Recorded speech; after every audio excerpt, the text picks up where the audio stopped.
Dhallywood king megastar Shakib খানের দরদ movie release হয়েছে। Recently in many countries of the world including Bangladesh. সম্প্রতি বাংলাদেশ সহ বিশ্বের বিভিন্ন কান্ট্রিতে ঢালিউড কিং মেগাস্টার শাকিব খানের দরদ মুভি রিলিজ হয়েছে। I don't care about them. আমি সাধারণত এগুলোর কোনো খোঁজ খবর রাখি না, বাট আমাকে একজন বলল, হুজুর, আপনার প্রতি আমার humble request, please exported a message about this.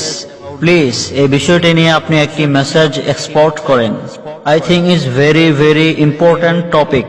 By the way, সে আমাকে বলল, হুজুর, that topic is specifically focus on. এই মুভিটিতে বিশেষ করে যেই বিষয়টিকে ফোকাস করা হয়েছে সেই বিষয়টি হচ্ছে husband wife chemistry, respect, loving and caring. সুবহানাল্লাহ পড়ে।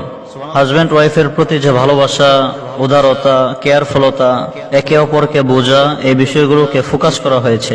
বাংলাদেশের 95% কাপলদের এই একই পেইন, এই একই প্রবলেম, এই একই কেস তাদের। চিল্লায় বলেন ঠিক কিনা?